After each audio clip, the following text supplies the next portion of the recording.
सुप्रभात विद्यार्थियों।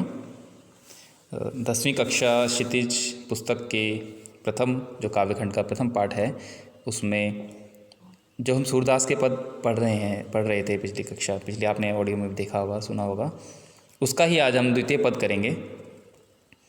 इसमें बता दें कि गोपियाँ जो हैं वो उद्धव को उपालंब दे रही हैं, अपने मन की बात कह रही हैं। तो किस माध्यम से कह रही हैं?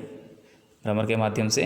तो देखिए, पढ़ सकते हैं यहाँ पर आप कि मन की मन ही मांझ रही, कहिए जाई कौन पे उधो नाही परत कही।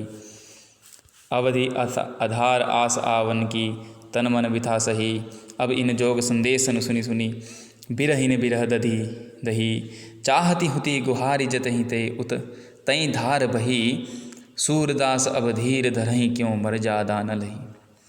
गोपियाँ कहती हैं कि मन ही मांझ रही, क्योंकि जो हमारी मन की पीड़ा है वो हमारे मन में ही रही। कहिए जाई कौन पे उदो नाही परत कही।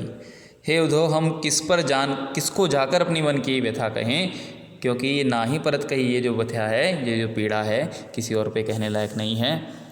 और हम इस पीड़ा को किसी और को कैसे कह सकते हैं? कहिए जाई कौन पे उद्धव, कि उद्धव हम किसको जाकर अपनी व्यथा कहें। अर्थात ये उपालम दे रही हैं कि जिसको हमने व्यथा कहनी थी उसने तो हमारी व्यथा सुनी ही नहीं, यानी कि श्री कृष्ण भगवान। अवधि आधार आस आवन की, तन मन बिथा सही। तो हम एक अरसे से, एक बहुत लंबे समय से, अवधि मतलब समय से, आधार आस आवन की, जो आस है हमारे उनके आने की, श्री कृष्ण के आने की, उसकी आस निहार रही हैं, उसकी राह निहार रही हैं, और इस तन मन में इस पीड़ा को सहन कर रही हैं, इस व्यथा को, इस विथा को सहन कर रही हैं। अब इन जोग संदेश सुनी सुनी, बिरहिनी बिरह दधि। कि और उस पर भी जो आपका ये योग संदेश है, इस संदेश को सुन कर तो बिरहिनी अर्थात हम गोपियाँ, बिरह दही, इस बिरह में, इस जुदाई में, इस विरह वेदना में और दही यानी जल रही हैं और संतप्त हो रही हैं, अर्थात दग्ध हो रही हैं। हमारी मन की व्यथा ये ठीक वैसे ही काम कर रहा है जैसे किसी घाव पर नमक जब छिड़क दिया जाता है तो और भर जाता है, और ये योग संदेश भी ऐसा ही हो रहा है कि हमारी विरह वेदना इससे और बढ़ गई है। चाहती हुती गुहार जितहि ते, उतते धार बही।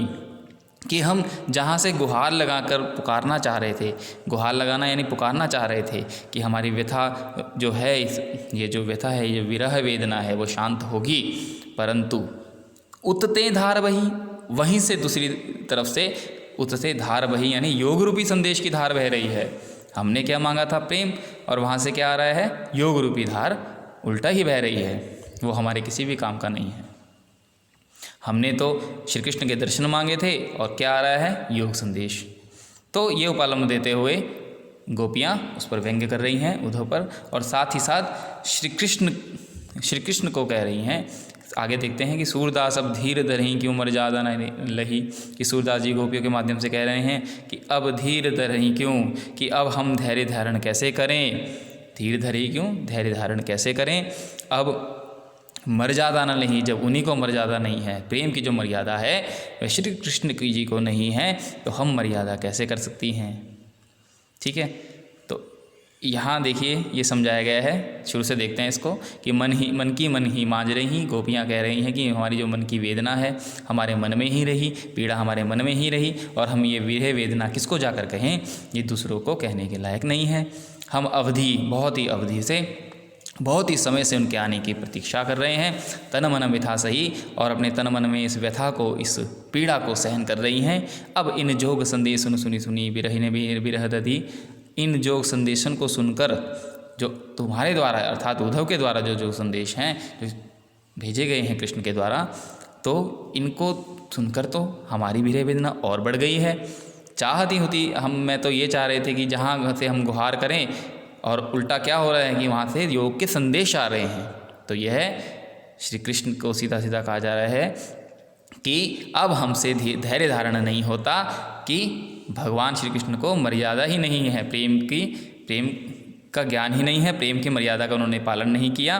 कृष्ण यहाँ आए तो हमारे प्रेम को समझे, हमें ये सुन दे, ये जो योग संदेश है यह पसंद नहीं है, ऐसे में हम धैर्य धारण नहीं कर सकते, और ये धैर्य धारण कर पाना ही क्या है, असंभव है। तो आशा करते हैं कि आपको यह पद भी अच्छी तरह समझ में आ गया होगा। ठीक है, तो आगे के लिए धन्यवाद। इसको आप ढंग से पढ़े, देखें वीडियो को और समझें। ठीक है, धन्यवाद।